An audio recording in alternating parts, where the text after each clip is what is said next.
Nobody's perfect, you know. Yeah. That may have been me a couple times. No, we try to do our best. Sure, but sure. again, we're in San Leon, so sometimes maybe we do have to get a little rattled. Yeah, right. That's funny.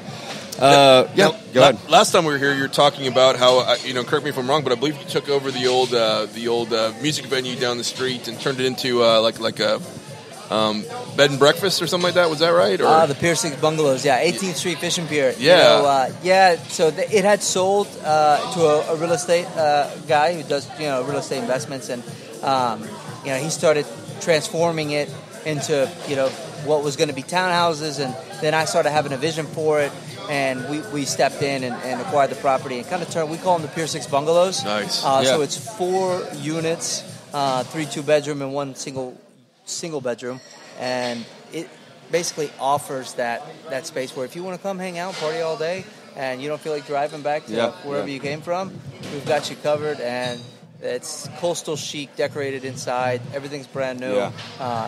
It's private. It's gated. You've got a 200-foot fishing pier you go fishing off of. Yeah. It's lit up at night, and we've got some more fun stuff planned for the bungalows as well.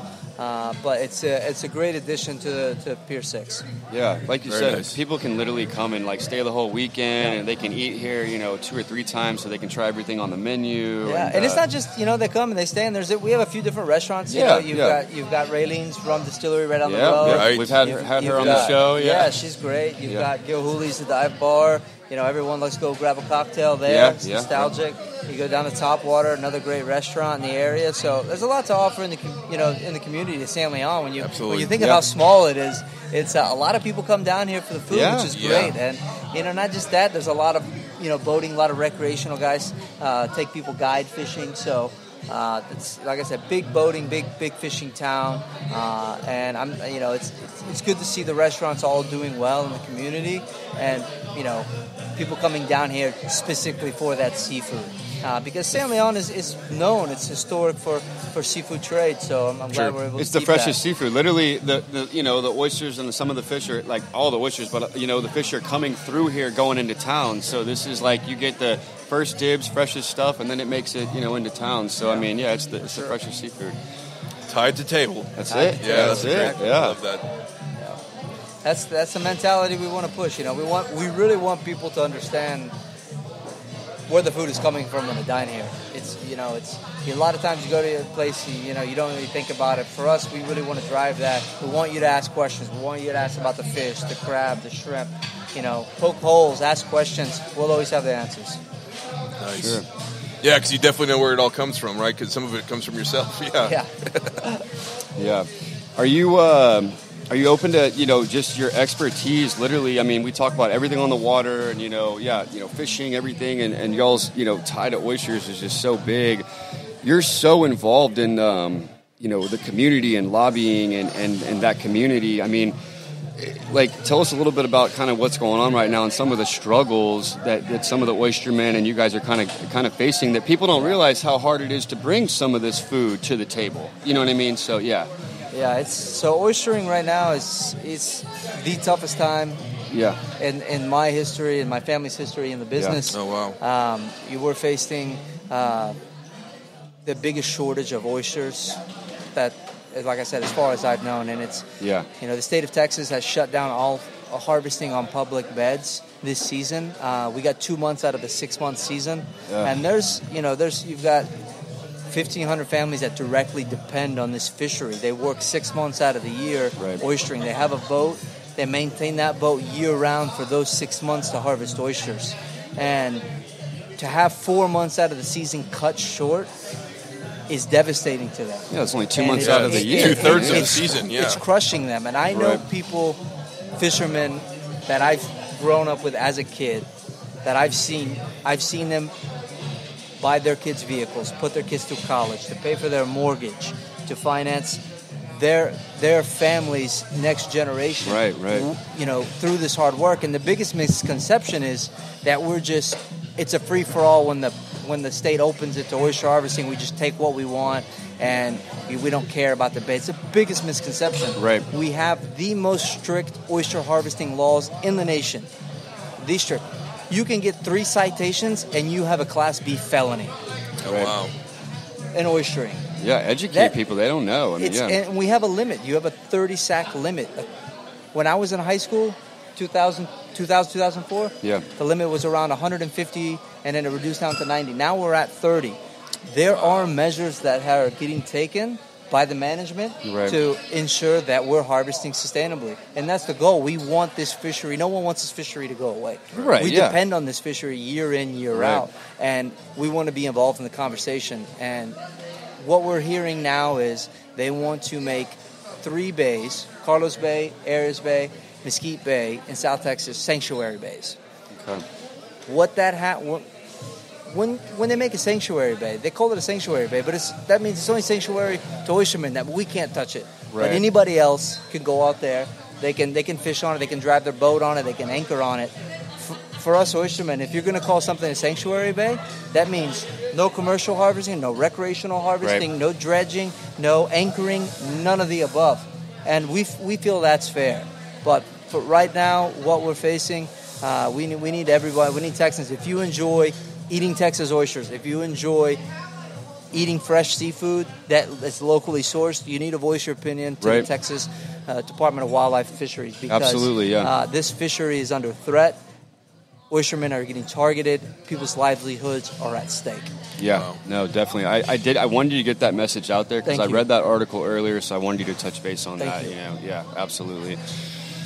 Okay, man. So, what else you got going on? Well, you know, one thing I know that your family's been really involved with over the years is the San Leon Oyster Festival. Yeah, is there any chance of a return of that at some point in the future? You know, we were going to do it this year, right? And with the situation right now, I mean, the price of oysters is skyrocketing. Yep.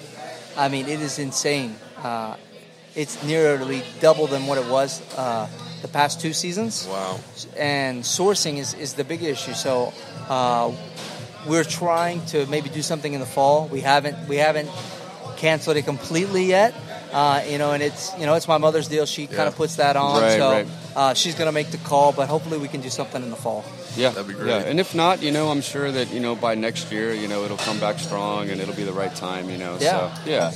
It's not going away. It's definitely coming back. And yeah. We always want to improve, in on, year after year. Obviously, we had pretty much a 2-year break because of COVID, but the last time when we had Mickey Gilly out here, I mean, he killed it. Right. Oh, yeah. I mean, he was, credit to the guy, he was rocking it out here. So I'm excited to see what other talent we could bring out here. Yeah. And, we definitely got to have some jet surfing going on in the marina when we do it. Yeah. We need to have Mark come out and do like a crazy show. Oh, yeah. Mark Ward, yeah. I mean, he'll be here. Like, he's coming in on Wednesdays. Oh, is he? Cool. I mean, so he's gonna. He'll be part of the write-up, at least on the boards. But then, you'll get to see him at the thing, cool. But yeah, you're gonna be like, no, we need this guy to come up here 6. Yeah, like how do I sign this guy up? Awesome. Oh. So, anything else coming up in the future you're excited about? And the cool thing about you is, you told us some of the plans you had last year, and you made them happen. So it's always, it's always exciting when you tell us about plans because there's a good chance they're actually going to take place. Well, I do have some thoughts on some stuff, but, nothing has materialized just yet, so I don't want to let that out of the bag because, like you said, if I say something, that means I got to do it. Right. I have to come through on it. I mean, you already told us about the helipad, so he's got to keep a few parts to himself. First goal is to get this marina lit up. I want this thing looking like a Christmas tree from the bay when you come in. Awesome. Yeah, so that's going to be awesome. That's what I'm mainly focusing on for the time being. Yeah. No, I'm so excited. It's big. You can come from multiple sides. Yep. Like you said, there were 60 boats in there for the Outlaw. How many boats is it rated to hold? That's a good question. Okay, I don't have an answer for. But and maybe there isn't a limit. It's just but I don't know how. I mean, you can pack them in there. It's a big marina. It's completely oversized. But again, that's what we wanted to. I've seen large boats to small vessels come in here. So to give some facts about the marina, we did dredge the marina 6 foot in depth. So on a normal tide, you have 6 feet of water in there. So on a high tide, you use that variance at 6 feet on normal tide. The entrance, I believe, is around 48 feet. We're going to measure that exactly, the mouth of the entrance. Sure. And we're going to put some signage out at the front. So when people come up, because this past weekend we had a large catamaran sailboat who came up and, he wasn't quite confident, so he turned around. So we want to make sure that people have the right information about the marina. I've seen large vessels, like a 70-foot Viking coming here. And Wow. I mean, that guy was a captain. Let me tell you, man. He parked here like nothing. There you go. It was just him and his catamaran's wife. a weird case. I was like, man, how could it not fit in there? But catamarans and trimarans get wide. Interesting enough, I've seen a sailboat in here, like your standard sailboat with a keel. Yeah. So I know there's depth. I've seen large catamarans come in, and they park right in between the boat ramp. So, we've got the full mix from sailboats to power boats, recreational fishing boats.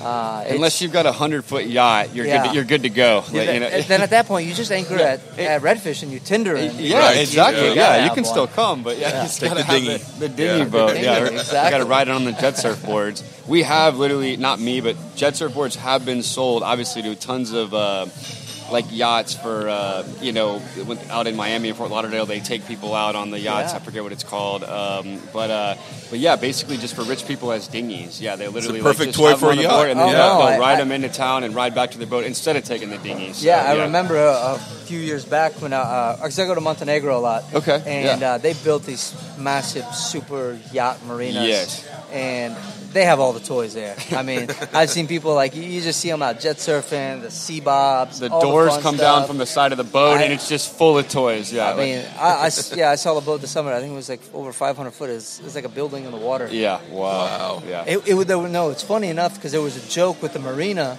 that it was Putin's yacht. Oh, yeah. Because no one ever saw the owner, just the crew every day servicing the yacht. And then it was yesterday, the day before, I read that boat, they really are saying that it's Putin's yacht. They're trying to seize it. It's in Italy somewhere. Wow. It's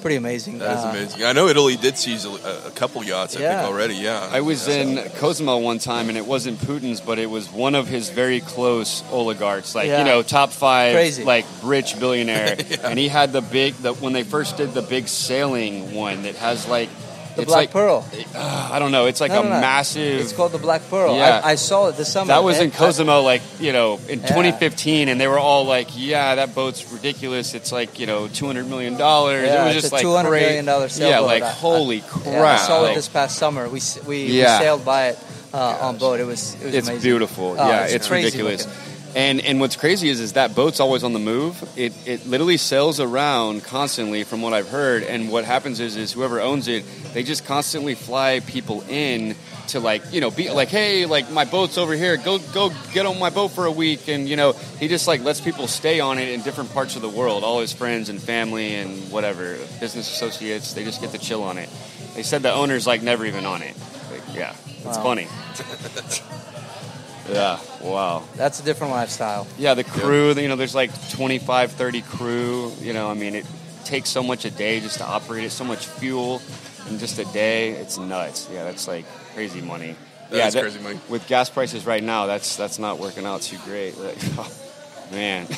Yeah, let's not think about it when you're fueling up your boat. Just don't look. Exactly. Well, and I always feel like, in this area, high gas prices, I'm willing to pay a little bit more because I know it's good for our area. There's so many people in exploration. Yeah, and, actually when gas goes down, that's when this area struggles so much. There's definitely a sweet spot. If you can stay within that sweet spot, it's beneficial to the economy. It's still, friendly to the consumer. Right. I think that's where the biggest benefit is, and it's finding that balance. Right now it's a little crazy, but I was talking to a shrimper, and they're like, my boats aren't even going out. It's too expensive. Oh, wow. The shrimp prices aren't high enough. So finding that balance is key, but hopefully we get there sooner. Yeah. True. No. Yeah. I think. Hopefully things start to settle down here soon, and some major changes happen. For Ukraine's sake, for the world's sake, for energy. There's a lot riding on this for sure. So absolutely. Agreed. I see somebody celebrating something there with a pretty impressive display there. You guys probably can't see the angle, but that's the third one I've seen tonight. That's so nice. that means I've seen 3 birthdays, and we've only been here for an hour. So that's pretty awesome. That's pretty good. Yeah. Yeah, that's the sparklers. We definitely always send the sparklers out. That's the big celebration thing with all the desserts. It's a fun one. Yeah, I love it. I think it's awesome. People like the visuals, so yeah. Just don't get your hair close to it. Yeah, right. Yeah, guys like me got to be careful. So. Right. Well, yeah. What? So, anything else? I mean, you guys want to touch on? And we literally.